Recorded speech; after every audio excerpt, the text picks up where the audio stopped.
Okay, we're live, but we're gonna let it breathe, baby, just for a minute here. Not even a minute, less than a minute, just for a few moments. What exactly is a moment, though? How do you define a moment? It's somewhat hard to define. It's not exactly a second, although it could be a second. As you can see, guys, I'm stalling for time a little bit, but we're good now. So, welcome in, everybody. It's the Mile High Huddle podcast. I'm your host, Chad Jensen. With me is my fellow football priest. You know him, you love him, Zack Kelberman. Zack, first thing is first, my brother. How goes your holiday Monday, and what's shaking? Not much. Looking forward to this time next week, Chad. We'll be on a plane or getting off a plane in Indianapolis, about to cover the 2025 Combine. Looking forward to seeing you, linking up, and bringing some amazing content to the Oh yeah, website and to our fans. and I'll tell you guys something. I'm more of I like to just kind of write my thoughts. It's kind of cool being there and being at the action. Don't get me wrong. I'm not looking to gift horse in the mouth. I appreciate and dig it, but I like to just kind of be at my keyboard creating and riffing off of whatever the comments, the quotes are. This guy, let's see which way. This guy, he's the guy that's like hungry to be in the pit of reporters asking the question, and he always has good questions. So this is a little bit of a for the GM, for the head coach, and then of course we'll be there for the prospects and stuff. But this is a little bit of a teaser to make sure you keep it locked with us next week because it's going to be fire. Yes, sir. Cannot wait to pick, hopefully, George Payton's brain, Shoutout Payton's brain. And like you said, Chad, kind of catch up with the prospects that the Broncos are going to be looking very closely at in the build-up to the draft. Zack, there was a lot made of let me see if I can I open this in a separate tab. Well, that's good enough. I don't think it'll, yeah, you can't see anything. Oh, well, first, Papa Bear, what's up, dude? Sorry, I went off screen for a sec to grab something, but Papa Bear, look, again, every once in a while, we're twinners with his YouTube profile pic and my t-shirt. You can get him at mhhmerch.com. Love you, Papa Bear. He says, I'm against signing Taysom Hill. For a second there, my brain went Tyreek Hill. I'm like, wait a minute, what? Draft 2 running backs, developmental players, a safety, 2 linebackers, and free agency. Good evening, Broncos country. # Let's Go Bo. Now, this is, of course, him riffing on our headline for tonight and what we're going to be talking about this evening, which is PFF putting in its I can't remember which author it was, Zack, but basically the perfect free agent signing for the Broncos and the perfect draft pick. And so I'm like, hey, we'll go over our version of what a perfect kind of offseason looks like. So we'll be getting to that here in just a moment, David. But I appreciate your thoughts on the subject. Taylor Christensen also jumping in to say, and thank you, buddy, as far as the whole offseason perfect thing. Pass on Cooper Kupp, Debo. So are you saying pass on Cooper Kupp and Debo? Okay, yeah, I think that's what you're saying. Sign Chris Godwin or trade for Garrett Wilson, I'm assuming. And Zack, that's right up your alley. You're all about Garrett Wilson. I like Godwin for what it's worth. I like Godwin. I like all those players. Don't get me wrong. But as far as fits and situation and all that, I like Godwin. Yeah, little hints. We'll be talking about Godwin more in just a second. I am a big Garrett Wilson fan, but my bubble has burst a little bit ever since the news came out that Aaron Rodgers will not be returning to the Jets in 2025. That was the condition for Garrett Wilson to return. He wanted a trade if Rodgers was going to be the quarterback. If he's not, they're going to get rid of Devontae Adams, and Garrett Wilson's going to stay there. So we'll have to give up on that dream. Yeah, they're kind of blowing things up. They're letting Glenn kind of restart the culture the way he wants to do it, and more power to him. The Jets are about due, man. They've been a long-suffering team and franchise thanks to just meddlesome and just not savvy ownership. I have a little soft spot in my heart for the Jets, Zack. Not that I'm a fan of the Jets, but it's kind of like all those years when the Cleveland Browns would have a top 2 or 3 quarterback drafted, and every year they just sucked. I'm talking post move to Baltimore, Cleveland Browns. It's kind of like that, where you root for them a little bit. I do anyway, as an underdog. Sam Bam, brother, what's good? So great to see you. Thank you for the very early super chat. In fact, all 3 of you, man, appreciate you dropping in some support for the show before we even hit the old go live button. And Sam Bam, great to see you, my friend. And we've been talking to David about a time to get him on the Papa Bear for a superstar segment. But Sam, hey, if that's something you want to do again, reach out to us at milehighhuddle@gmail.com and we'll set it up. We'd love to talk to you, bro. Shiloh Heesh also love to talk to him right now with a super chat. He's saying, for a free agent running back signing, what's their role here? There are no RB1s. I think he's saying on the free agent market. So what would their role be? I think, Zach, but you're a little bit better at the syntax interpretation than me. Yeah, I think he's asking, it's not going to be an RB1, so what would the role be? And I think, Shiloh, you answered your own question there. Any running back they'd bring in, whether it's a Najee Harris or an Aaron Jones, whoever, kind of these over-the-hill players, they would be backups and not be the featured running back. And you know how I feel by now. I'm bypassing the entire market. I'm spending my money on defense and free agency, and I'm drafting that running back of the future, either in round 1 or round 2. Again, though, we're going to talk more and more this evening about our free agent kind of perfect picture. But the one guy, and again, it's one of those catch-22s because you look at his age and you kind of go, yeesh, and what he's probably going to be looking for out there. It's just improbable. But Aaron Jones is the one guy I could see the Broncos throwing a few bucks at. But again, RB1, it's all relative. Sean Payton will have a running back that gets more carries, more touches than another. But like a bell cow, yeah, he's not going to have a bell cow. I want to bring to your guys' attention here in just a second a massive snafu. I'm sure some of you have heard of it already, but by the 33rd team on X getting community noted, which is kind of crazy for a football post on X. And it has to do with Jaden Daniels, Bo Nix. We're going to get to that here in just a second. But first, guys, listen. Football, for now, it's in the books. It's going to be coming back. We're looking forward to the whole offseason shebang. You guys know this. But if you're a sports nut like Gus, you're also watching basketball. And so when your favorite star scores that bucket, we're going to give you an alley-oop opportunity to win money, coin, cashola from watching sports with Underdog. Underdog's one of the leading sports apps, and you can play now in your state. Do you want to win up to 1,000 times your money? That's a good question, right? Well, you can with Underdog. And here's how to play. You choose whether a player will go higher or lower on one of their stats, like points, assists, rebounds, and much more. Underdog's got all your favorite leagues, teams, and stars to choose from. Create entries with all basketball picks or mix and match across other sports. You can play with as little as $1, and you can, if you get everything right, you can win up to 1,000 times your money. So turn $1 into $1,000 just with your hoops knowledge. Absolutely. Absolutely, guys. Love using Underdog. I mean, you can see it on my phone right now. I'm trying to load it, but it's been my Wi-Fi has been a little slow. But I love using Underdog. Make an extra buck. It's entertaining. And if you get your picks right, oh boy, can you profit? So download the Underdog app. Sign up now using our promo code MHuddle to unlock a special offer of up to $1,000 in bonus cash when you make your first deposit. Join in on the fun when you sign up with our promo code MHuddle. Claim your special offer today. Get up to $1,000 in bonus cash instantly upon your first deposit. Must be 18 plus, 19 plus in Alabama and Nebraska, 19 plus in Colorado for some games, 21 plus in Massachusetts and Arizona, and present in a state where Underdog Fantasy operates. Terms apply, void in Colorado. Concerned with your play, call 1-800-GAMBLER or visit ncpgambling.org. Arizona, call 1-800-NEXT-STEP or text NEXT-STEP to 53342. New York, call the 24/7 Hope line at 1-877-8-HOPE-NY or text HOPE-NY. All right. So real quick, we'll come back to the chat and I promise you get to the main crux of tonight's show, but this is fun. Okay. Zach, the 33rd team, a post this week, quote, every rookie quarterback with 4,000 plus total yards, that means from scrimmage, right? If you're a quarterback, 30 plus total touchdowns and 10 or more wins in NFL history. Jaden Daniels, end of list. And you go, oh, okay, well, he forgot about somebody by the name of Bo Nix. Mm-hmm. And if you know X, he got community. The 33rd team got community. What would you call it? Is that community noted? Yep. Etc. And the added context reads, quote, Broncos rookie quarterback Bo Nix also qualified for this list with 4,207 total yards and 34 total touchdowns and 10 wins.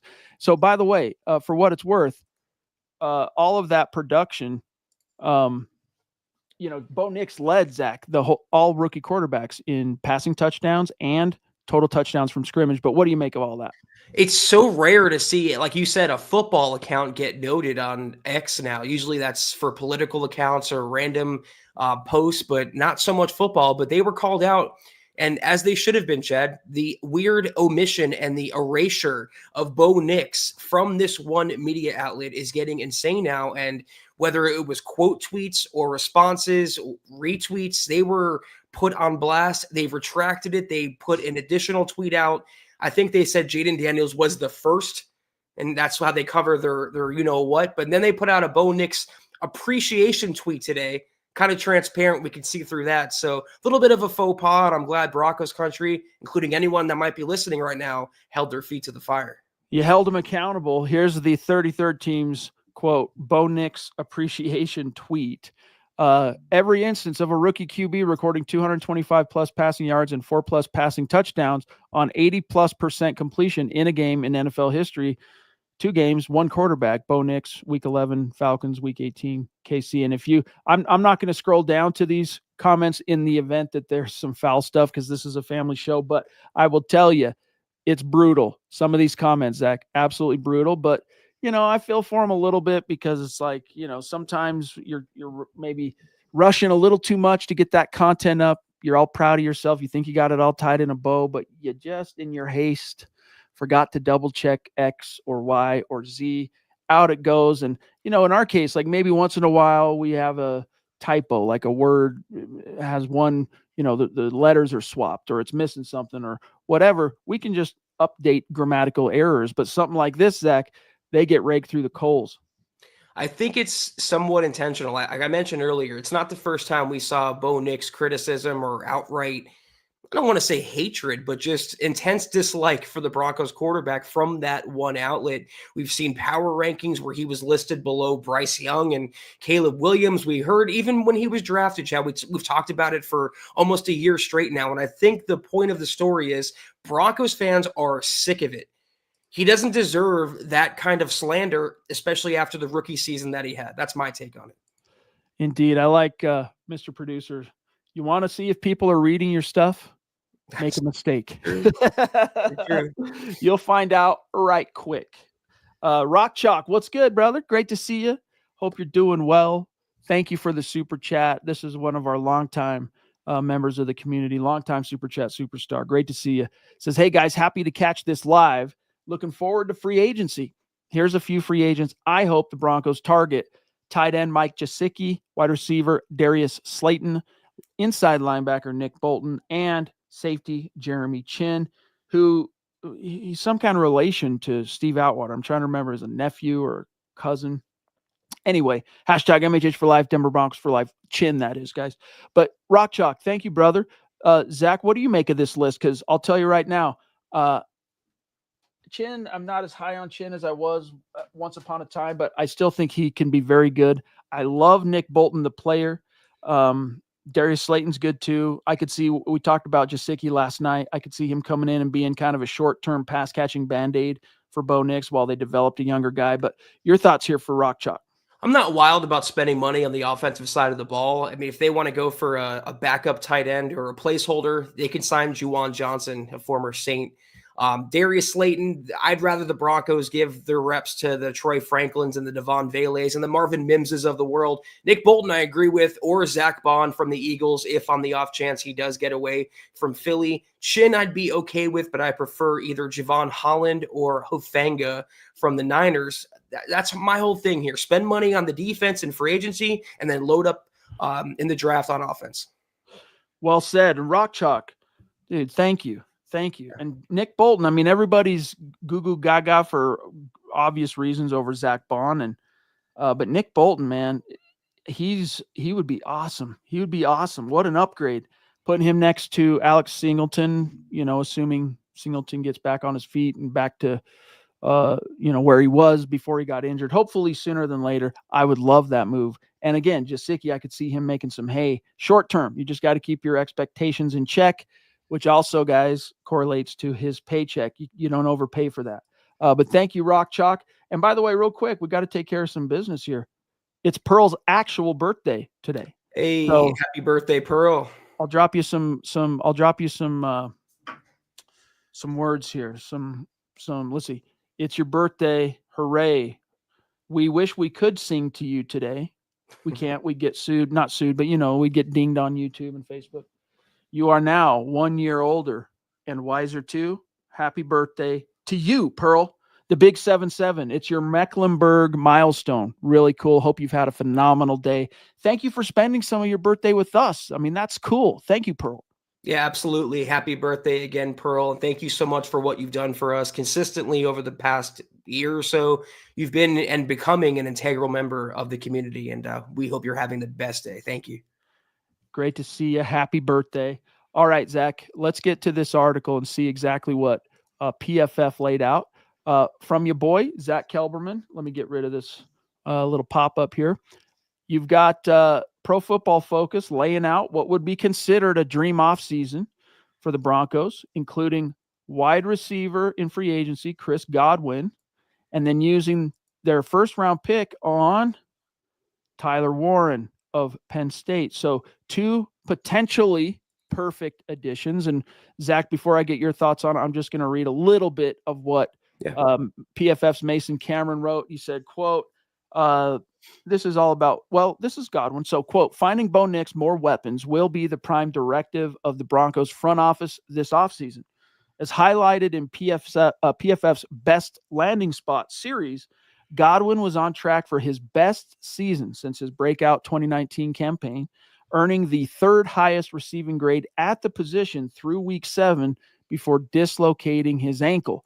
Adding a savvy veteran target in the slot would do wonders for Denver's passing output in 2025. And then he goes on, of course, to extol the virtues and the scheme fit and all that stuff, difference making of Warren. But your thoughts? You have the article. Yeah, I mean, T. Higgins is now off the market. The Bengals are going to franchise tag him, so any possibility, as remote as it was, of the Broncos signing him is out the window. If you don't want to trade for a receiver and you are dead set on upgrading that room, Chris Godwin would be a mighty fine insertion into Sean Payton's offense. He's a great possession receiver, Chad. He's a great run blocker along the perimeter. He's a tough, gritty, hard-nosed kind of guy that Sean Payton would love. And we all know Tyler Warren. He's drawn comparisons from Dallas Clark to Jeremy Shockey to TJ Hawkinson. He's a plug-and-play tight end of the future that if he's on the board at 20, they should run that draft card up. If this is how it goes, Chad, I would have to concur. It would be a dream offseason for the Broncos. No doubt about it. I'm curious to see how much of a play Tampa makes to keep him around. But the one thing going against him from all angles is the fact that he's got 1 season left under 30. And, of course, he's coming off that severe, brutal injury and ankle dislocation that cost him the season. But as PFF laid out, he was on a tear. And if you want to find a great fit for Sean Payton, this is a guy I could see. And especially with a guy who can spin it and is going to continue to improve as he gets farther and farther into his NFL career, Bo Nix. He's already shown, even as a rookie, it's not easy to do as a rookie quarterback, Zach, to be that tide that raises the ships around you, that elevates the guys around you as far as your skill position guys, your receivers. I mean, if he could do that as a rookie, imagine what he'll be able to do as time marches on. And Godwin, I think, Zach, could help him accelerate that phenomenon. And it would create, I think, also more windows, more opportunity for everybody else to eat too. Godwin could be a great fit for Denver. Absolutely. Yeah. We talked about it yesterday with the Bo Nix criticism that he did all he did, the records, the playoff berth, the 10 wins with 1 notable weapon and no running game. You add another high-end number 2, low-end number 1 in Godwin. You add a tight end 1 in Tyler Warren. Suddenly, Chad, your cupboard is looking much more full. Then you sprinkle in the Marvin Mimses, the Troy Franklins, Devon Vales, whoever they drafted running back. It's shaping up to be quite the explosive Broncos offense if it goes according to plan. But is he worth $22 million a year? As you write here, Godwin, according to Spot Track, projects his basically his coming contract here, a 3-year, $66.7 million commitment from, as you write here, Zach, an interested suitor.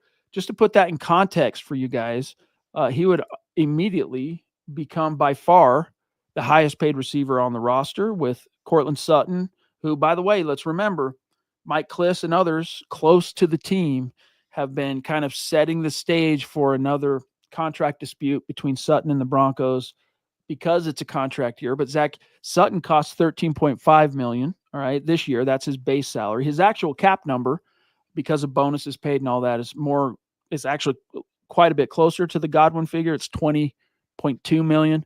But just keep that in mind. Do you think he'll actually get that kind of money, though, Godwin? He's going to come close to it. He's a starting caliber receiver for most every team in the NFL, Chad, and that's market value for that kind of player. It's about $20 million a year. I don't know if he'll get 23 on the dot, but he's going to get a nice chunk of change this offseason. Agreed. And obviously Tyler Warren, man, what more would we need to say about that guy? But if you could get those two, But here's the thing, Zach, you said something earlier, and I want to kind of circle back here to talk about yours and my kind of more ideal, our version of the ideal free agent thing is we'd have to go a little bit deeper. PFF's doing all 32 teams, so they're kind of trying to keep it surface. One free agent signing, one, first round draft pick, whatever. But I think, Zach, going back to something you just said, this is something I very much share a brain on with you, which is you got, according to Over the Cap, roughly $35 million in effective cap space, pardon me, and a full complement of draft picks. I would rather see the Broncos use whatever splash moves they're going to do in free agency. I think they would be better served on defense, linebacker, safety, defensive line.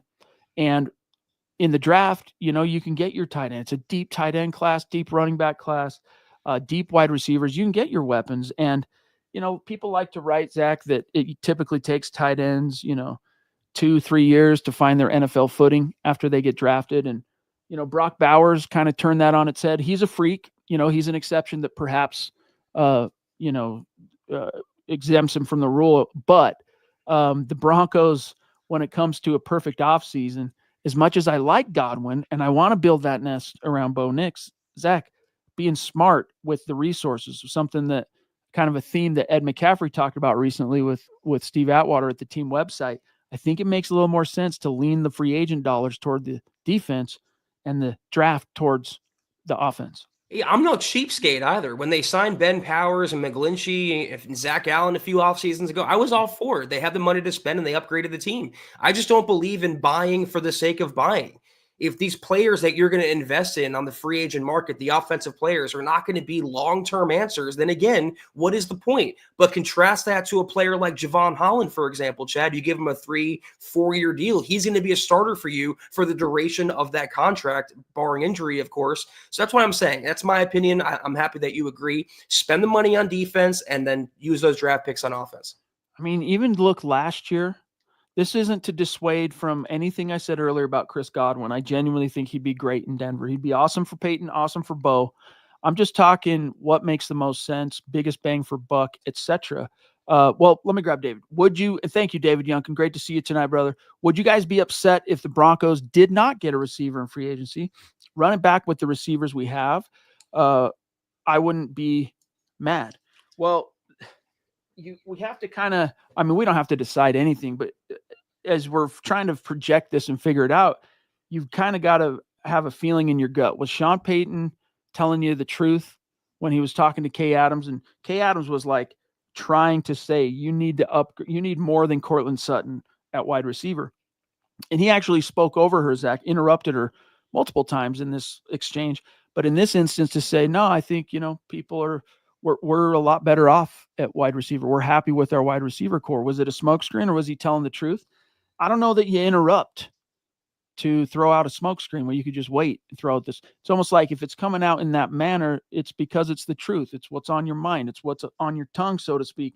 So it doesn't mean, and even then, of course, over the weekend, Zach, Woody Page writing that, it's not wide receiver and inside linebacker, which we talked about this last night, vies with something else, Sean Payton said, but aren't priorities. So I would not be shocked if the Broncos don't spend, at least not on a bigger name receiver, find a value guy that Sean Payton and the scouting department think will be great in free agency, the pro personnel people, and bring him in, but draft a wide receiver perhaps.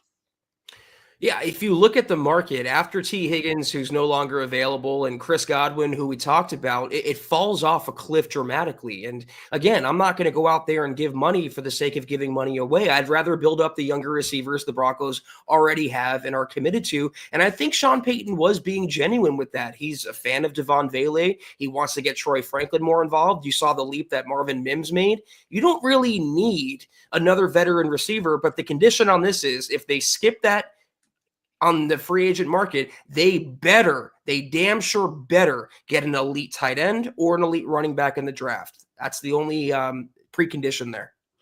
Yeah, and there will be so many options, guys. I mean, I've been having a lot of fun reading the Eric Trickle and Nick Kendall mock drafts, learning more and more about the class, and especially once you get past the third round, some of these names that might be there for the Broncos. But this is something that resonates with me here, Zach, from Leroy saying on Facebook, great to see you tonight, by the way. Appreciate you, big dog. Mile high salute, Priest. Right back at you. I think the Broncos should go D-line at 20. Sign Milton Williams from the Eagles because the Eagles will not let Zach Bond walk. Go tight end in the second round, running back in the third, then go BPA. Interesting philosophy. Zach, have you heard anything about the Philadelphia Eagles perhaps franchise tagging Zach Bond? I think they're going to get a contract extension done with him. It would just make more sense, financially for the salary cap. An interesting thought here, Leroy, the Broncos not only signing Milton Williams, but then doubling down and going D lineman at 20. I don't know. I feel like it's one or the other for me. You have Zach Allen, you have JFM, you have Malcolm Roach. You're not exactly barren there. Whereas with tight end, you have no one. At running back, you really have no one. So if they sign Milton, I'm going offense at 20, or vice versa, but I wouldn't go both there back to back. Agreed. And if, if Bond ends up sticking around in Philly, I wouldn't get too upset over it because the Kansas City Chiefs, man, they're angling for some tough decisions this year, Zach. I mean, as it stands, this is with the projection of Travis Kelce returning, which apparently we're going to find out sometime between now and March whether he's coming back. But they're currently, according to Over the Cap, they have less than $1 million in cap space. So they're basically the Broncos a year ago. Broncos had to make a lot of tough decisions to get skinny. They had to release Justin Simmons. They opted not to sign one of the paragons of the locker room and just consistent leader in Josie Jewell. They traded a Pro Bowl wide receiver. Jerry Jeudy probably, Zach, would have went on to be a Pro Bowl receiver, but he probably would have finally found a little success with a quarterback like Bo Nix last year at the same level that he experienced in Cleveland. Probably not, but I digress here. The point is, you saw how the Broncos had to navigate. And look, there is salary cap voodoo. It's a thing. The void years thing. Like, there's a lot of different ways teams can finagle and get around it, but they're going to have to make some tough decisions. And the reason I'm bringing this up relative to Bond is going back to Nick Bolton, Zach. I have a hard time seeing them finding a place for Nick Bolton. So if Bond's off the market, Bolton would become one of my priorities if I'm the Broncos. Absolutely, yeah. He would be, you can argue he is the best available inside linebacker on the market. Bond had a great 2024, but he was a no one before that. So you wonder about the flash in the pan red flag there. But it boils down to Milton Williams. If the Broncos want to pursue him, that's something that I co-sign, and I'm sure you do, because he's a defensive player.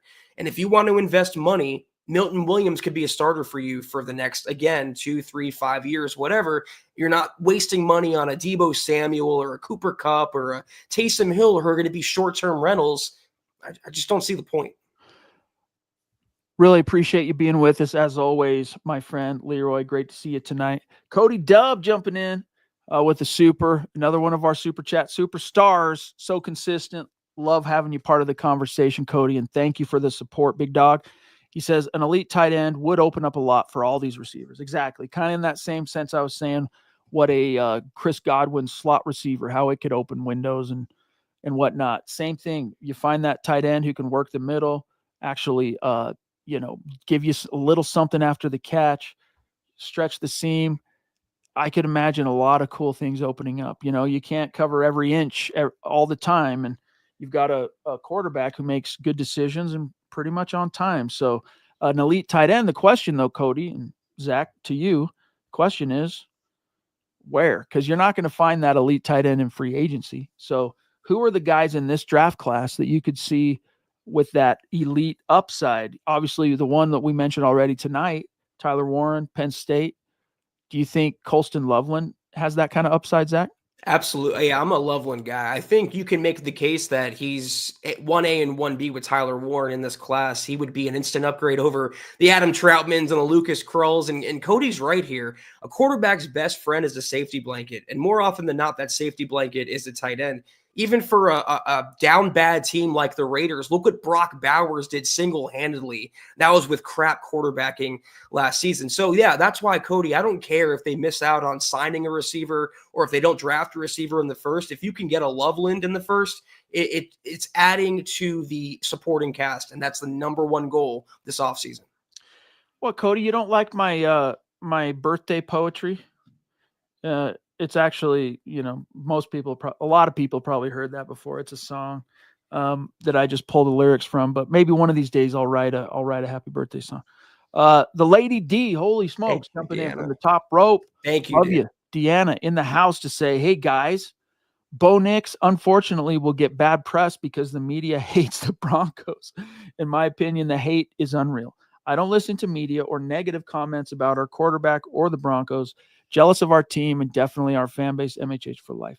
It's hard to fault the fans, Zach, for feeling this way when things like this happen. But look, the 33rd team, in case you guys missed it earlier in the conversation, getting community noted on X for omitting Bo Nix from a very, high-profile tweet about Jaden Daniels that made Jaden Daniels out to be the only quarterback to achieve X, Y, and Z. Well, it turns out there's two guys, rookie quarterbacks, that did that. Bo Nix is the other one. But I don't blame you for feeling that way. The other aspect to this, as far as Bo Nix, just not quite, Zach, getting that clout and that shine, it has improved. There are genuine good faith actors in the press who will admit when they get it wrong. And there have been, we were just talking about one, I forget, we've had so many articles lately, which one it was, but I think we were talking about it last night, where the analyst in question, Zach, was saying, hey, I got it wrong on Nix. Nix made me look like a fool. But you got to remember, Bo Nix, he did make a lot of people who went up on their soapbox look dumb, saying, oh, the Broncos reached. Sean Payton's desperate. Bo Nix is a, late day 2 guy. Broncos took him at 12. It's going to be a joke. He doesn't have an arm, et cetera, et cetera. And then he goes on to have a historic season as a rookie. So, just roll with those punches, Lady D. There's a lot of bad faith actors as well who not only will not admit they're wrong, but they'll double down on their bias and their dislike for Bo Nix. And during the season, Chad, I kept tabs on the Ringer's quarterback rankings. They were updated every week. I would tweet about it every week. And I just looked at the latest iteration on the Ringer, their website. Bo Nix is ranked 29th in the NFL. That's behind Justin Fields, who was benched. Wait, this is through who? Sorry. The Ringer. Okay, go on. Jameis Winston, Anthony Richardson, Russ, Caleb Williams, Kirk Cousins.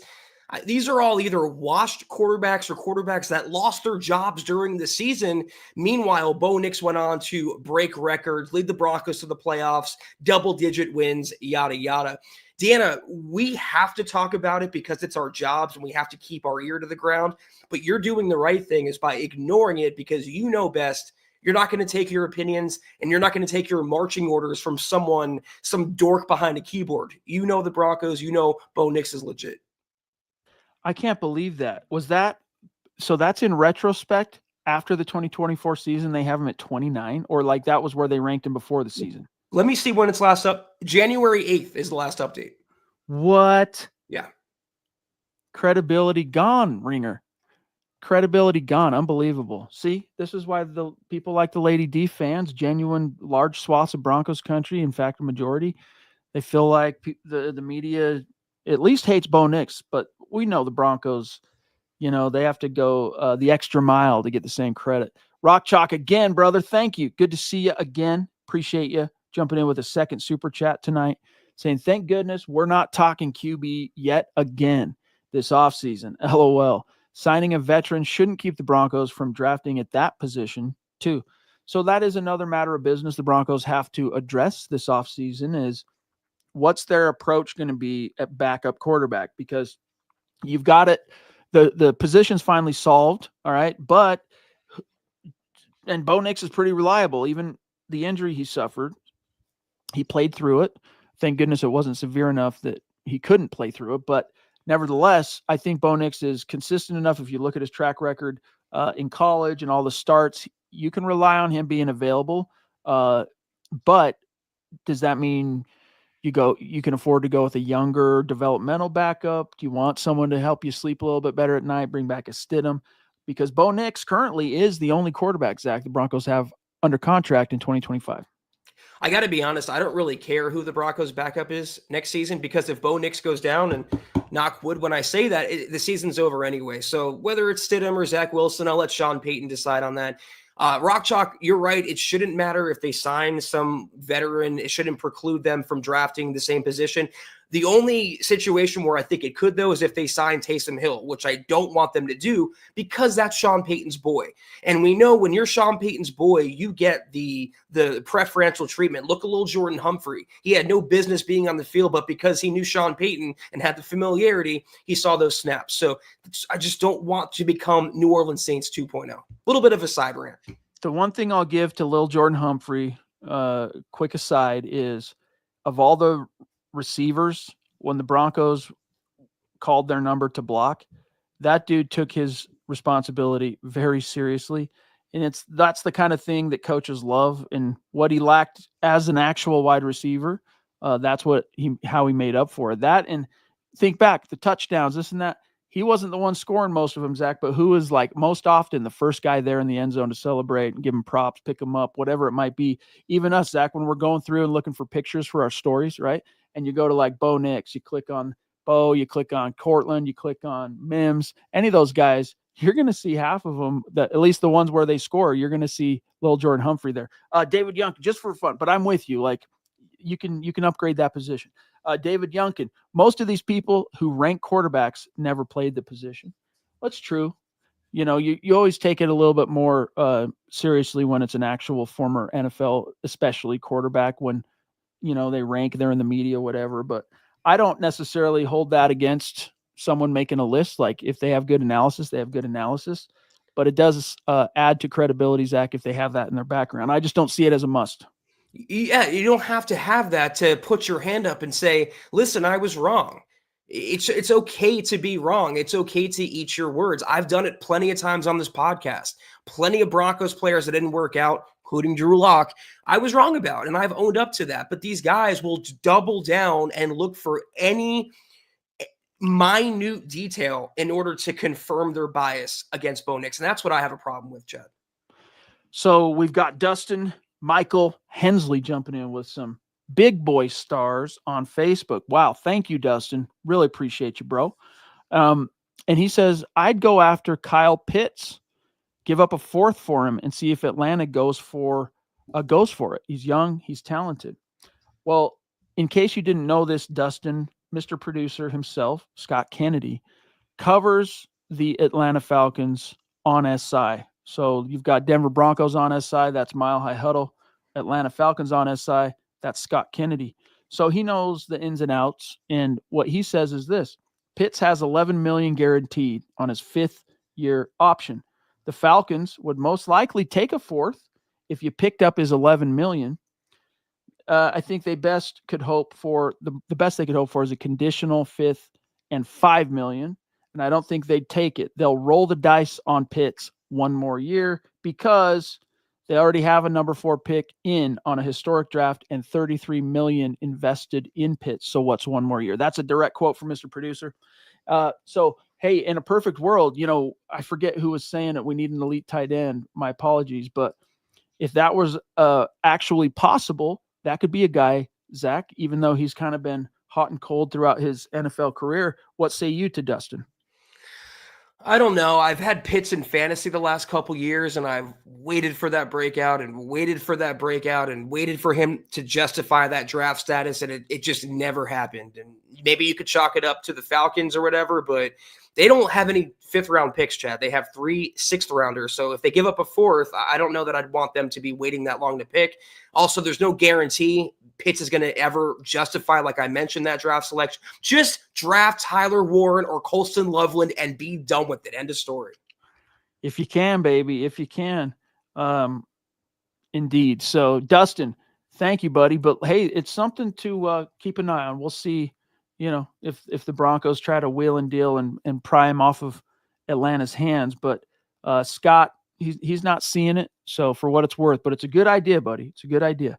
And look, you don't know until you pick up the phone and call. It's like when I was in college and I would get these little sales jobs to make a buck in between school. And, like I even knocked doors one time. That you want to grind for a job, be a door knocker, back this is a long time ago. I'm a lot longer in the tooth than you might think, but this is 25 years ago, maybe 20. Yeah. 21, 20. Yeah. Long time ago. But Zach, you would go, I don't want to knock on that door. You knock. And all of a sudden you're like, whoa, they want to talk to you. You get the cell. You're like, man, I'm glad I overcame that little hump and I just knocked on the door. Same thing here. If you're Sean Payton and you're George Payton, if you think Kyle Pitts could be the answer, why wouldn't you at least call and check on him? So we'll see. We'll see if anything on that level materializes, my friend. Yeah, Dustin, like George Payton says, they'll be in on every deal. They'll check in on every free agent situation or trade possibility and go from there. We all have our opinions on what the Broncos, we want them to do. Randy on Facebook, stoked to have you with us, my friend. That's a nice cowboy hat, dude. Good for you. He's saying, give me Cooper Kupp if, Zach, he's released. So if we roll back, we come to the topic, the main headline of the show tonight, the perfect offseason moves. In any way, would Cooper Kupp for you, Zach, fit into an ideal offseason haul for the Broncos? Maybe a few years ago, the 2021 Cooper Kupp, but not the 25 version. Same reason I don't want Deebo Samuel. If they were still impactful elite players, they wouldn't be on the verge of being traded or on the verge of being released. I think a lot of Broncos fans are falling for the name value and the lore, and they're not thinking logically about what they would offer or not offer considering their injury histories. All right, guys, we are at about the 42-minute mark, so we're doing all right with time. But if there are any burning questions, supers, topics, get them in the chat here. I want to grab this from Spider-Man himself, Peter Parker on YouTube. Appreciate you being with us, my friend. It says, fellas, great show as always. Reports out of KCR that Bolton has had significant deficiencies in coverage because he can't run like he used to.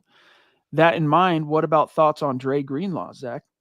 I would like Dre Greenlaw. Again, this is my kind of my credo for the Broncos offseason. If you identify a no doubt defensive upgrade like Dre Greenlaw would be, I don't mind if you throw some money at him. Just don't buy to buy and don't invest on broken down offensive players. But someone like Greenlaw would help them on the defensive side of the ball. Amen to that, my friend. But yeah, we'll keep an eye on that. Look into the Bolton regressing in coverage thing. Grabbing this from the Lady D, jumping in again with a very generous super chat. And then we're also going to grab Shiloh. Thank you, Deanna. We love you. You know this. She says, hit the like button. And by the way, Lady D, if you'd like to come on the show and for a superstar segment where we can chat with you for 10 or 15 minutes, no pressure. If it's not for you, it's not for you. Not everyone wants to. But if you'd like to, reach out to us, milehighhuddle@gmail.com. Send us an email, and we'll we'll arrange a day and a day that'll work for you. But thank you. She says, hit the like button, share, and subscribe. Thank you. We need a tight end and one, maybe two running backs. I'm not worried on the draft. We have that on lock. I believe in our team. Hashtag MHH for life. Oh yeah. I mean, if you look at George Payton's history as a draft artist. So I'm just going to dial it back to 2021. Okay. Obviously his only first round picks he's ever made, Zach, are foundational players, Patrick Surtain and Bo Nix. But you go back to 2021, Javonte, before his injury, he was shaping up to be one of the better running backs in the NFL and just couldn't get that twitch and explosiveness back after the injury. Remember, multi-ligament knee injury. Anyway, that same draft, Quinn Miners, Baron Browning, they flipped a pick, got a little something back for him. Let's see, Jonathan Cooper in that draft. Okay. 7th round, by the way. The next year, Nick Bonito in the 2nd round. Role player, Damari Mathis, depth corner. Wazirike, the defensive lineman. But I'll just keep it with starters. So Bonito, Luke Wattenberg is now your starting center. He was your 5th round pick in 2022.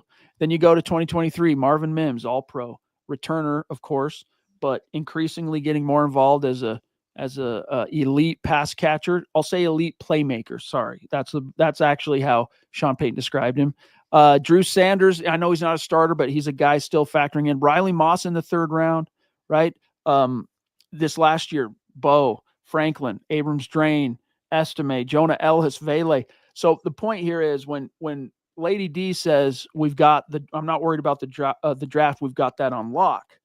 Yeah, I agree that with their powers combined, George Payton and Sean Payton, Zach, they make a great team. Very good points. Yeah, only thing I want to add, Deanna, and thank you again so much for your generosity. As always, you never cease to amaze us. It's such a deep class at both tight end and running back. So if there's one fortuitous year for the Broncos, it's definitely this year. Thank you again. So Shiloh's kind of on that topic here with another super thanks, brother, saying, what's your ideal combo of rookie tight ends if we were to draft 2? So, Zach, you could look at this a few different ways. You could just be like, hey, we just want guys with the most upside is the 2 ideal guys. Or you could be like, hey, if we get our pass catcher, perhaps joker candidate first, then we find a guy that can, maybe is a little bit better developed already as a blocker. A few different ways. For me, I'm going to be super specific. I'm going to say Tyler Warren. This is the ideal. This isn't me saying this is what I think the Broncos should do. This is saying if you got 2 tight ends in the draft, what would the ideal combination be? I'd say Tyler Warren early, right? 1st round pick. And then maybe, I don't know where he'll fit, but I'm still sticking by my boy that I saw killing it at the Senior Bowl, Jake Brenningstool of Clemson. I like those guys. I think that would be an ideal combo, but what say you for Shiloh? Yeah, number 1, either Tyler Warren or Colston Loveland. That's 1A and 1B. You can't really go wrong there. But they're both, for the most part, better receivers, especially Tyler Warren. So my other one, like you mentioned, Chad, kind of the peanut butter and jelly here, the yin and the yang. I'm going Gunnar Helm from Texas, 6'5", big blocking tight end. You pick Warren and Helm up, for example, your tight end room goes from one of the league's worst to, I think, one of the league's best when it's all said and done. Scott's bringing up to me here. Brenningstool ranked overall big board 154, so that would put him like a 4th, 5th round pick, which to me, it's ideal because you got the guy you're going to be relying on already. We're talking about the ideal 2 tight end duo in the draft. You got Tyler Warren, and that gives you, let's say, you don't have a 5th. So if you really want to get Brenningstool, you're going to use your 4th round pick. That gives you a 2nd to go after a running back, or your 3rd to go after a running back. You could mix and match, linebacker, wide receiver, whatever. You still get picks in between. I'm telling you, Brenningstool, he was impressive in person. Julian Vivas, that's a newer name. Welcome. Thank you. Thank you, Julian, for the super chat. Stick around. Connect with us on X. We'll show you how here in a minute. Julian says, do you guys have news on where Zach Wilson could go next season? I can see him being a starter again. What do you think, Zach? I haven't heard anything. We won't really hear anything maybe until the combine ramps up next week. I just don't know, Julian, that he did enough to rehabilitate his value being an emergency 3rd quarterback in Denver. Obviously, he looked a little better in the preseason, a year under Sean Payton, a year mentoring, I guess, Bo Nix. He will get some looks. I just don't know whether it's Cleveland, Tennessee, these teams that need a quarterback, Vegas. I don't know that they're going to go all in and give Zach Wilson the starter shot, maybe as a backup or as a project, but I don't know if he's going to step right into a QB1 job in 2025. Yeah, the Broncos, Eric Flynn, brother, thank you. Stars just about every night, man. We so appreciate you and how consistent you are, Eric, and following on Facebook. Love it, dude. I forgot what we were talking about before. I just lost my train of thought because I started thinking about the Facebook commenters, but we are sitting here at 49 minutes. Zach Wilson. Zach, the Broncos really thought that I think they held on to him on the active roster because they really thought they were going to be able to flip him. Mhm. And I think they overestimated that because even though he had some impressive moments in the preseason, they weren't enough to pair with the perception that, he's now a Sean Payton coached quarterback. Wasn't enough to get any bites. So I don't think I agree with Zach. I think he'll go somewhere where there's a quarterback need, but it's not like, hey, you're going to be our guy. We're going to go ahead and go into 2025 as you being our guy.